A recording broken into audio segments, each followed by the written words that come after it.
1, 2, you hear the clock ticking, tick tock. You about to stop living, tick tock. I want you to remember me, tick tock. But the dead don't have no memory. I'm coming. Nobody can stop me, nobody can hold me, nobody control me. I'm coming. I'm here to do my thing. I'm here to bring the pain. I'm never ever gonna change. I'm coming.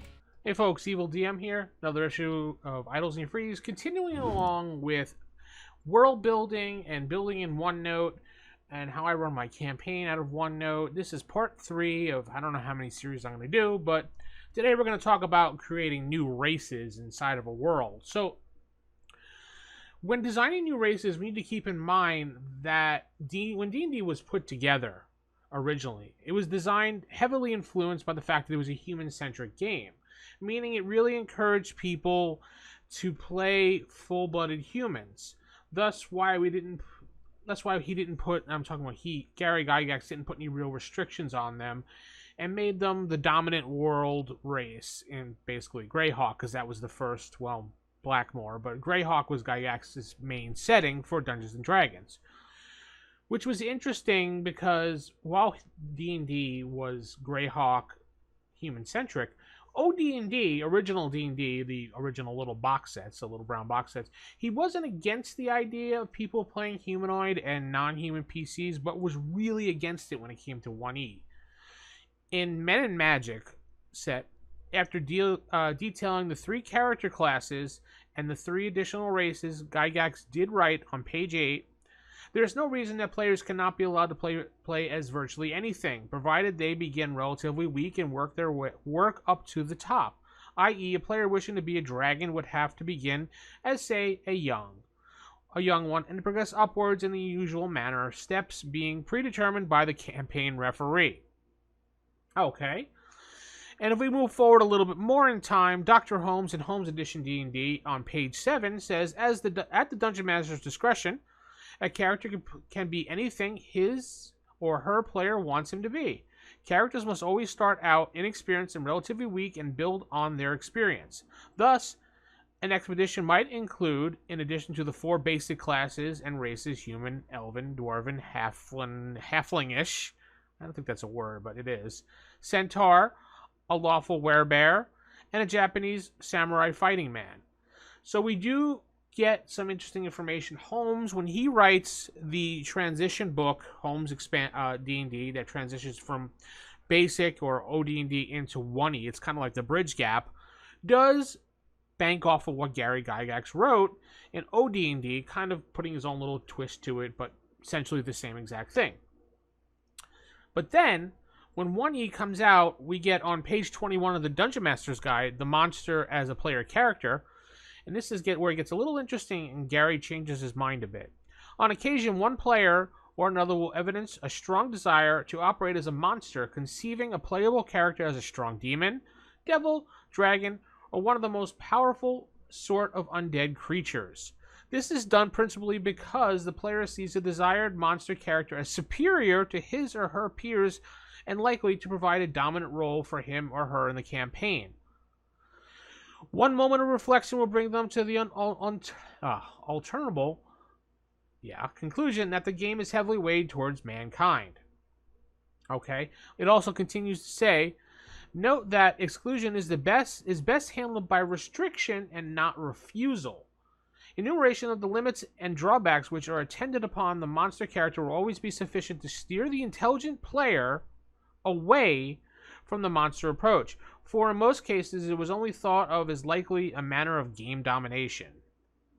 The truly experimental type player might be allowed to play such a monster character for a time so as to satisfy a curiosity, and it can be moved to a non-player status and still be an interesting part of the campaign.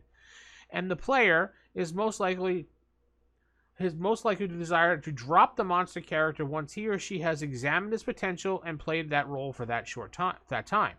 The less intelligent players who demand to play monsters regardless of obvious consequences will soon remove themselves from any play in any event, for their own ineptness will serve to have players or monsters or traps finish them off. So, my translation or look at this is Gygax is telling us after being a little bit wiser and older, that these type of characters aren't really meant to be played by players. And possibly suggesting that people who want to play these type of characters have some type of issue in their life. Maybe this was written after years of a bad experience at his gaming table, experiences that he saw, but he's wiser, he's a little bit older, he changed his mind, he doesn't care. For some reason, first edition, he wanted to distinguish between OD&D and wanted to put it in a different category, telling us that it's more serious now, and these are the races, and monster races cannot be there, which, in a sense, I kind of agree with him, because when you're dealing with these fantasy worlds, yeah, it's fantasy, but the races are all humanoid-based. So having these weird races like Minotaur, for example, or, demons running around, aren't really normal races. So they're going to be, of course, they're allowed in the game, but I would say that a lot of these things, like a half-orc is pretty much crapped on everywhere he goes because people don't like orcs. He's half an orc, he's half human, he's never accepted anywhere, so he's going to have a horrible life. So, but to the point of this, when creating new races, which was the whole point of this video, and I want to give you a little bit of a backstory on how Gygax thought when he wrote First Edition, is we need to look at all the different books that 1E had produced and all the races in them without looking at playing monster races, because that obviously just tells you what to do with playing monster races. But we're looking at it from the point of view from the core books and the 1.5 books, which are I usually consider those anything Orange Spine wise, like Oriental Adventures, Unearthed Arcana, Wilderness Survival Guide, Dungeon Survival Guide, blah blah blah blah. So we will look over here at my OneNote and we'll take a look at basically my OneNote now, and we're going to create a race. Now, this is a race that I have for my game, but I'm going to take you step by step about how I actually did do that race.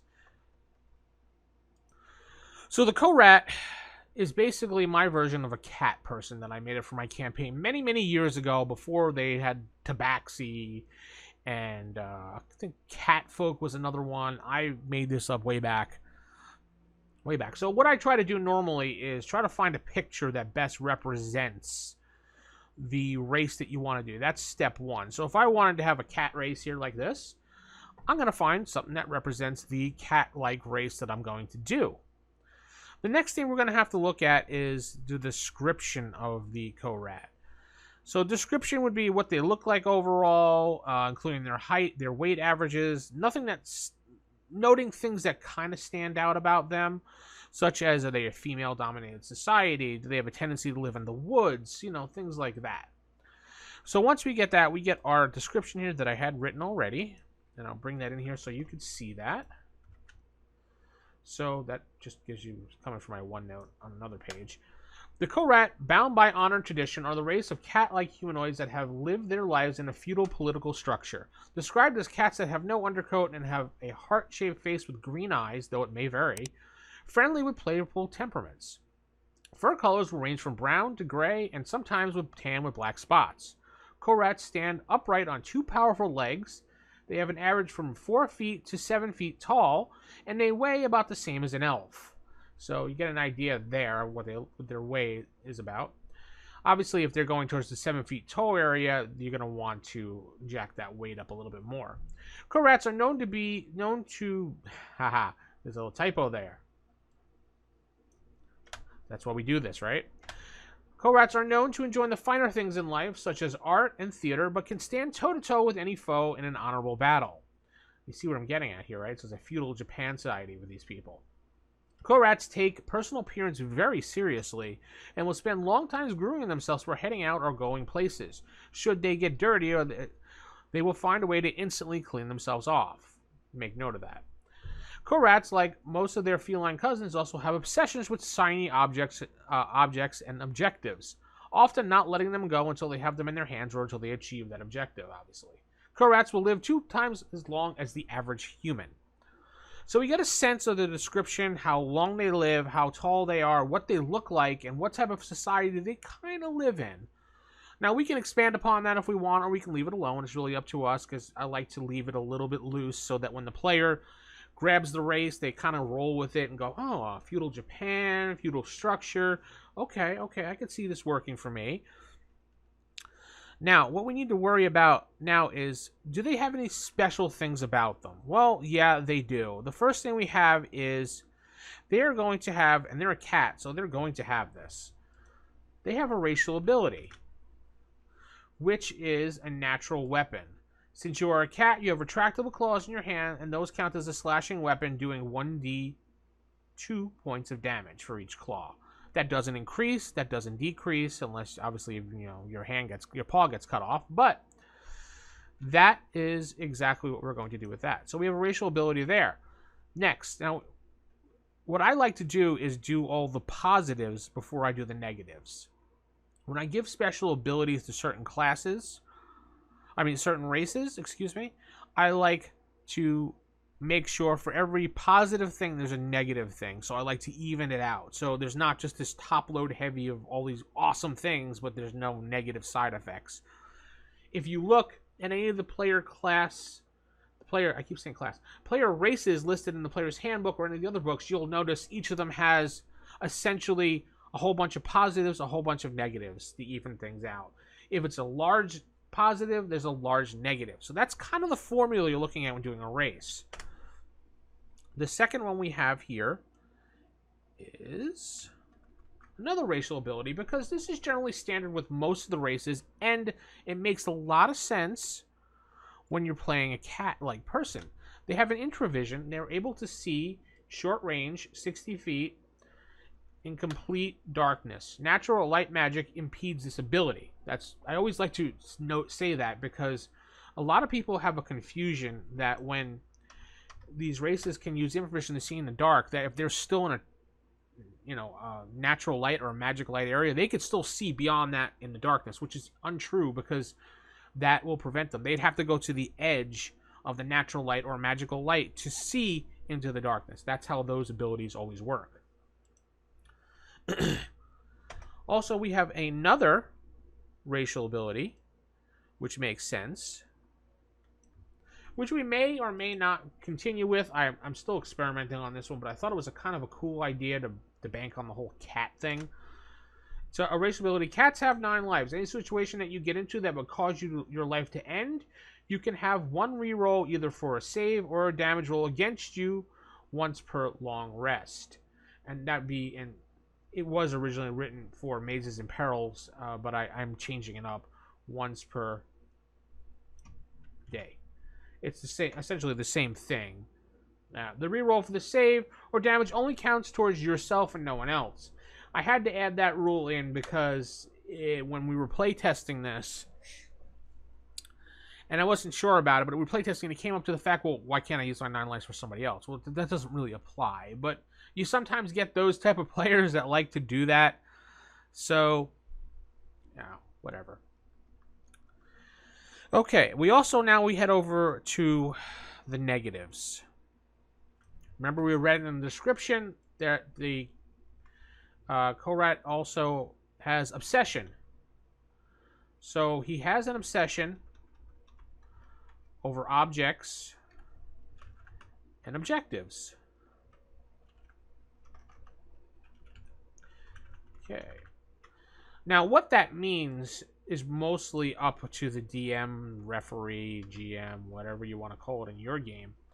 But I would say, based on your knowledge of cats and how cats act, they pretty much will do whatever they need to do to get over that type of object, or get over that objective, to get that object that's shiny. They will do what they need to do within a good amount of reason to get that. So I like to leave it a little bit up into interpretation. I can fill it out by saying things like, you will do anything to get this, or you will do with anything within life-threatening situation. That's the only thing that won't happen. But usually the players that play these type of things will roll with it and have fun with it, because it's kind of fun, and I've watched it in action, and it was hysterical watching the player go after a shiny object because, hey, it was his object. He wanted it back. So, why not?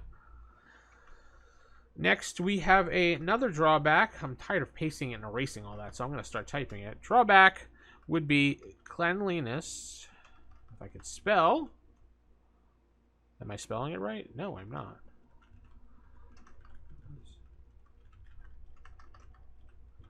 Cleanliness and appearance. So what this basically means is that you will spend each morning making sure you look good, cleaning yourself when you get dirty, and must do it no matter what, short of being in battle. So basically what this means is your cleanliness and appearance, you will spend each morning making sure you look good, cleaning yourself every morning when you get dirty. Say you roll around and get dirty, and after the battle, you're going to immediately want to take a bath. You're going to want to clean yourself. You want to get clean clothes. You take pride in your appearance. Last thing I'd like to add, and this really was, a lot of people don't use it, but distrusts and trusts. Races in the game sometimes don't like each other, or they do favor each other. Generally, humans in the game don't dislike or like everybody. They just kind of are in the middle with everybody. Elves and dwarves always have that battle. Dwarves hate sometimes, halflings or this, that, Generally, it's a guideline, and cats, the co-rats don't really dislike anyone. They just don't trust anyone.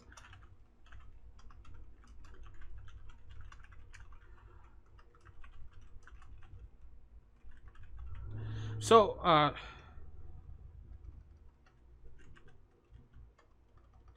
so for them, they don't trust anyone off the bat. They want people to earn the trust.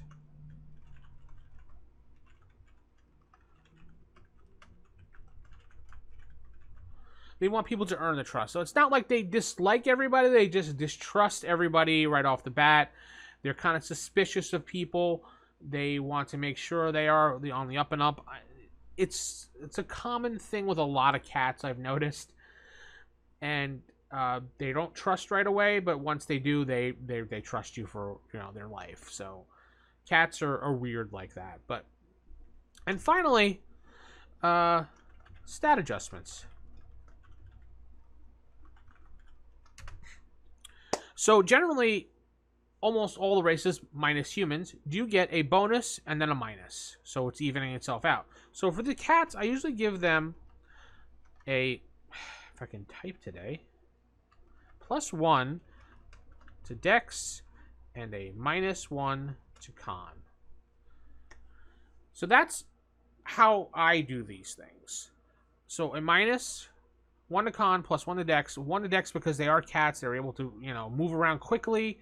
I think as a cat, they're on their hind legs all the time, moving around. They get that +1 to Dex. Since they have frail, smaller bodies, I give them -1 to Con.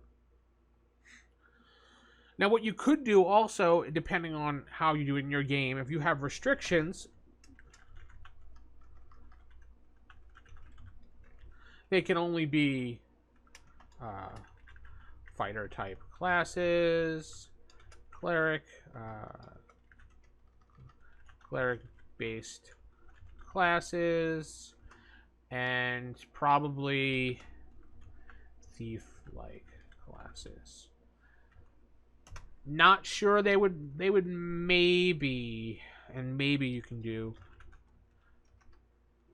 magic user level 6. So, reason why I'm saying that is because they're not big on magic in feudal Japan, as far as I know. I mean, they do have their magical like classes, and they do it, but these particular race, I've decided in my campaign, only will have a level 6 magic user as a top limit for magic whatsoever. Now, there is a couple good articles in Dragon that go over building, and I can't recall them offhand, and I apologize because I just thought about it right now that I should have probably prepared that. I'll try to put that in the show notes. But this is how I go over races, how I rationalize doing things inside my campaign world, and then I playtest them. And that's, pretty much how I'm going to do that. I'm going to playtest them and then move forward from there. and see how they work. And if they work out pretty well, I'll include them into my campaign world as a permanent thing. Otherwise, we'll just scrap it and we'll try again and we'll tweak it, whatever needs to be done. So that's how you build races, or how I build races. Tell me how you do these things, and do you do similar things? Do you not do similar things? I'd be interested in seeing it. Go right down to the comments. Comment below. Don't forget to like the video, subscribe, hit that bell icon, and maybe we'll do another one of these videos again too. But I think 3 videos in this 1 week is a lot. I've had some free time, so since I got this wonderful room back here. But we'll see what happens, and keep it original, keep it old school, and good night, everybody.